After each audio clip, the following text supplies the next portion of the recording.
family table. We gather around to discuss the values, traditions, and experiences that strengthen our family bonds. I'm Matthew Efird, and in each episode, I speak with parents, caregivers, and family experts about the joys and challenges of family life. We'll share stories, advice, and insights that will help you build a loving and resilient family. Pull up a chair, join us as a family table, where every conversation brings us closer together. So again, this is going to be the flow of the podcast. Be able to bring on experts here and ask some of these interview questions. Starting off, can you tell us about your family and the role you play in it? So my name's Matthew. Beautiful wife and I have been married 10 years. We were high school sweethearts. We dated through college and then got married after college. And we have 4 boys. We have a 6.5-year-old son, Walker. Noah would have been 4. Abel is 3.5, and Warren is 1.5. And some sense of God's humor. Walker's birthday is February 22nd. Abel's birthday is February 25th, and Warren's birthday is February 26th. No, that was not planned. We actually tried to not do that, but it is what it is. Hannah stays home with the boys. She taught as a first grade teacher before we had Walker. And since then, she has stayed home, made the sacrifice to stay home with him. And as our subsequent children, she also homeschools Walker, which is really cool. And then I work outside of the home. So I have an office here at the house that I'm doing this podcast in, but I also have an office here in Jefferson and have a few businesses that we run. What is your favorite family memory or tradition? We're doing a few things that, with our family being young, right? I mean, traditions are really easy, quote unquote, to start. So we're working on a couple of things that we're excited about. One is we do a monthly movie night as a family, put air mattress up or the Nugget, which is a little comforter styrofoam thing the boys play on, climb on, jump on. We set that up in the living room and we watch a family-friendly movie, typically have some popcorn, and it's really a lot of fun. All of us do that together. Love doing that. Also on Tuesday nights, we rotate through with the boys. Warren's not doing it yet, just at his age, but we do special time with them once the other boys are down. And that's been a really fun thing. We got that from advice from another friend of ours who's doing that. They have 6 children. And just a fun way to do something easy. It's 15 minutes. Let them pick what they want to do. We can play a game. We can read a book. We can draw. We can wrestle. We can watch a show. It's up to them. It's their special time. They get to pick. So that's been really fun too. And then lastly, camping. We've gotten into camping as a family. I'll probably do some of these podcasts from our camper, which is fun.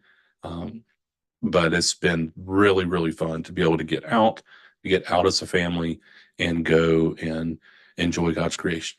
What are core values are most important in your family, and how do you instill them in your kids?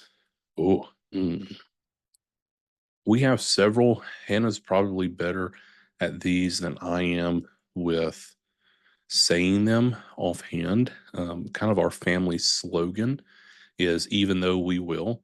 That was something that we picked up during Noah's life, that even though we walk through the valley of the shadow of death, we will fear no evil, that we will continue to move forward as a family. So that's been something that we've rallied around as a family. We also are trying to instill in our boys that they will respect their mother. That's a big deal. They can be aggressive with me. They can play with me hard. They can be disrespectful to me.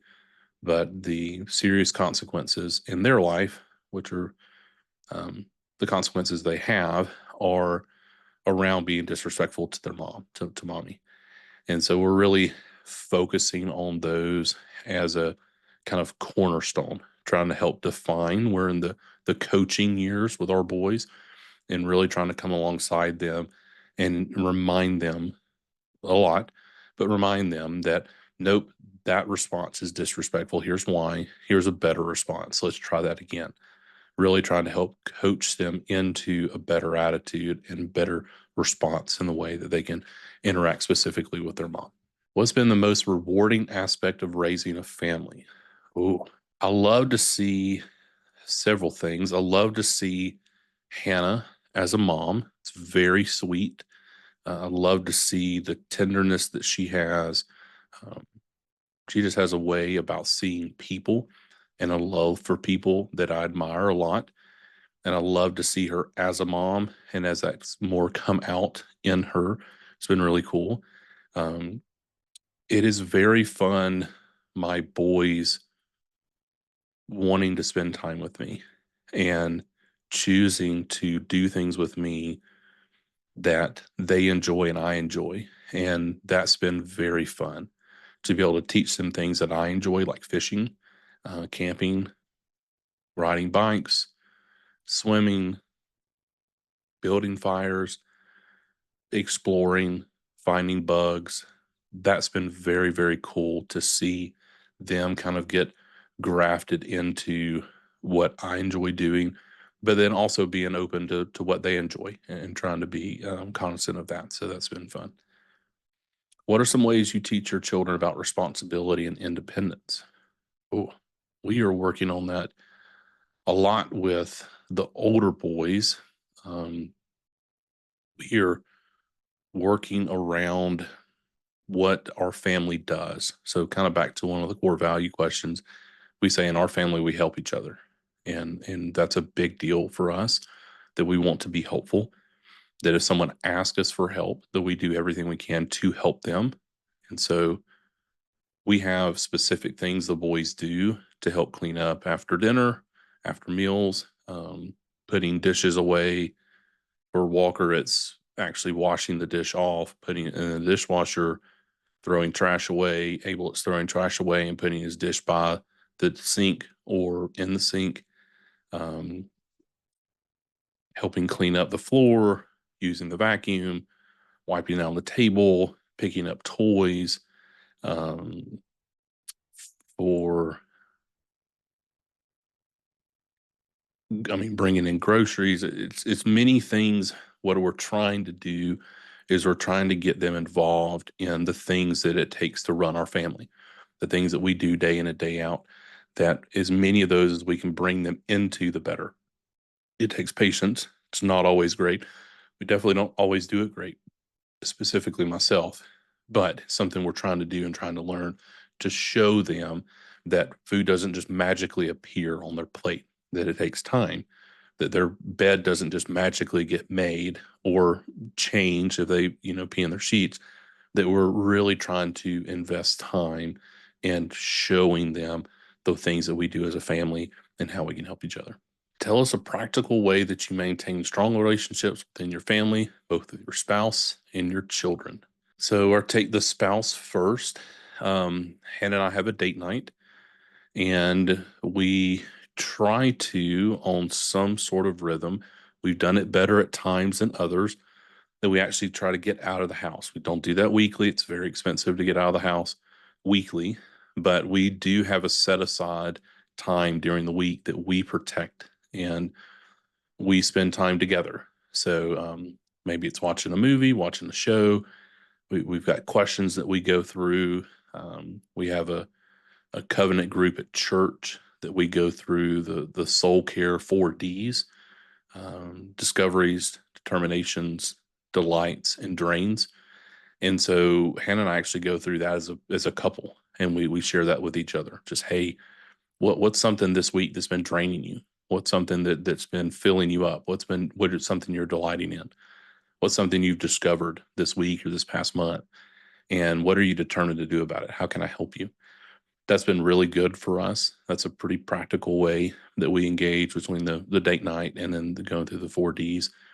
And then with our kids, it's I've always heard kids spell love time, just time. And so we're aggressively trying to schedule our time where we have time with our boys and investing time in them. So we don't have a lot of activities that we do that with young kids. We don't have I don't have any hobbies outside of work. I play golf occasionally during the day. We don't play on the weekends. We really try to invest the time that we have with them. So if you take Walker, for instance, Walker's almost 7. That if I'm lucky, I have 11 more years to invest in him. As he gets later in teenage years, that investment's going to be down. So let's call it maybe 7 to 8 years. So I'm looking at potentially halfway through the investment that I get in him while he's home. That's a very sobering thought. And I really need to steward my time well. When the boys are out of the house, it's fine for us to be in a pickleball league or weight training, weightlifting meets. I mean, there's all sorts of activities that we would love to do, travel that we would love to do, clubs that we would love to be a part of. And we're just choosing to not and choosing to spend time investing into our children. So, um, spending time with them is helping with those bonds. We don't always do it perfect by any standpoint. And I definitely get rushed at times, um, get agitated at times. I have a hard time turning off from work. And so I'm really trying to do a better job of that. But really, that's a kind of a practical way that we're investing in them. How do you celebrate milestones and achievements within your family? We love milestones. We love achievements. Um, we haven't had a ton of those outside of potty training. That's probably been a big one. As Walker learns to read, it's reading. Um, we're trying to find the things that encourage or each specific son, each specific boy. Walker loves gifts. He loves to get gifts and he loves to give gifts. That's one of his main love languages. Abel doesn't really care. So Abel's all about physical touch, like me, and all about quality time, like me. And so we're trying to do things like that. We always do a big celebration for their birthdays, specifically with them being so close together. And it's got a lot of specific things that we bring out in terms of a plate and um, banners and balloons and all that to try to specifically encourage each one of our sons on their specific day. But as they do things within school or within the home life, as they're making these kind of milestones, we are seeking to find ways to celebrate them as individuals, not just as, hey, this is how we celebrate our family. But one thing that we want to do better of is strategically plan the book that we read last spring in our small group or last summer in our small group was all about this, all about milestones and specifically setting them up to be able to celebrate them as they hit certain milestones. So we are in the process of doing that, and I'll look forward to hearing other folks' answers on this podcast of additional ideas. Share with us a challenge your family's faced and how you all overcame it.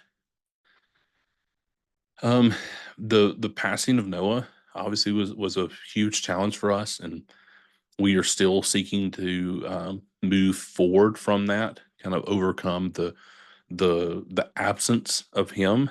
Um, that's definitely impacted our family. Walker was here when Noah was, and so Abel and Warren didn't get to meet him. They haven't met him on this side of heaven, but we do talk about him. We do share about him. We share about how we're sad that we're missing him, and that it's okay to be sad. So we are doing some of those things with Noah's life. That obviously that was very hard circumstance for us, and that's been a big challenge. So that's kind of helped guide our family focus of let's spend time together, let's invest together, let's be together, and let's also talk. Let's not just bottle things up. Let's try to learn to talk and share with one another. How do you navigate investing your time between the demands of work and family life? So I love this question specifically around most people will ask this, how do you balance life? How do you find a work life balance? And I just think that's a myth. I really do. There's a great book by Andy Stanley called Choosing to Cheat. It's the idea that anywhere that you are, you're investing your time there and you're choosing to cheat somewhere else. And so by prioritizing your time, you're able to invest well there. And then when you leave, you're able to move on from it. As a business owner, feels like you're kind of always on. Well, I've done that. I fall into that trap sometimes, but most of the time, if I will structure my time well, if I will be a good steward of scheduling my time and hold to that schedule, I do have time to invest in my family. And so for me, the way I invest my time is, as I said earlier, I don't have hobbies. I don't play video games. Um, I don't go downtown. I don't go on a lot of guys' trips. I just don't do that. I don't spend my time that way because I have my investment at home and I have my investment at work. I'm not belittling those things. That's just the way I've chosen to spend my time. It frees me up to have more time with my family, to have more time to invest in the things at work that I want to do. And then by delegating out the things I don't want to do, trying to get better at that. How do you approach difficult conversations with your children, such as topics like discipline, values, or big life changes? So some of this we haven't reached with our boys. Some of this with Walker and with Abel, just big emotions. I remember it's probably 6 months to a year ago, sitting down in Walker's room and he'd gotten really mad over something. And it was just big emotions in him. And he was trying to process it. And I remember going and sitting in his room and he was mad and he was not wanting me in there. And I said, buddy, I'm not going to leave. I'm here. I'm here for you. And I just shared with him, I get angry. Dad gets angry. And I want you to know it's okay. It's okay to be angry. But what we do with that anger, it makes it right or wrong. And so we don't want to be disrespectful. We don't want to hit someone. We don't want to hit things. Let's talk about it. And so I just shared with him, here's how I process anger. Here's some tactical things, here's some practical things that I do to physically release that tension that anger causes inside of you that makes you want to just slam something or hit something. And it was a great conversation with him. I've had it what feels like many times since then. But again, I'm in the coaching years with my boys. And so repetition is important. So that's typically how we try to approach it on a practical level. I try to get down on their level. I try to take a deep breath myself. I try to go in it not rushed. I try to go in it not angry, because if I'm angry, if I'm rushed, if I'm frustrated, it's not going to be a good conversation. We're not going to get the most out of that conversation. But if I'm able to go in it with a cooler head, having prayed, having taken a breath, having released the tension inside of my body, we're able to have a lot better conversation across the board. Now, is that always practical? Of course not. But a quick prayer like, Lord, help me, is very practical. Definitely have time to be able to do that. What is a book that has deeply informed the way you are as a parent or as a spouse? Hmm.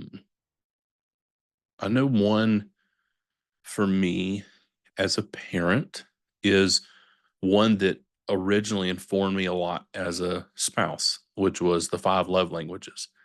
It's by Gary Chapman. It's a fantastic book on relationships and how people give and receive love, how they feel connected. Everyone's unique in that. And I'm finding just as my boys grow that they're very unique in that. And so trying to tailor the way that I invest my time with them towards each one of those has been really good. And then as a spouse, my number one book I always recommend to anyone getting engaged or married or has been married for as many years as many years you want to be is Love and Respect by Eckridge. It is absolutely hands down the best marriage book I've ever read. I like studying the topic of marriage. I like reading a lot. It is by far the absolute best. If you're looking for practical steps of how to understand your spouse and how to connect and serve with them better, if you're looking for a book about the totality of marriage, as well as what scripture says about marriage, how God designed marriage, The Meaning of Marriage by Tim Keller. Those two books are fantastic. If you could speak to every new parent before they left the hospital with their newborn, what piece of advice would you share with them? Love this question. And the reason I love this question is, man, we made so many mistakes. And the more people I talk to, the more folks that I talk to that have multiple children,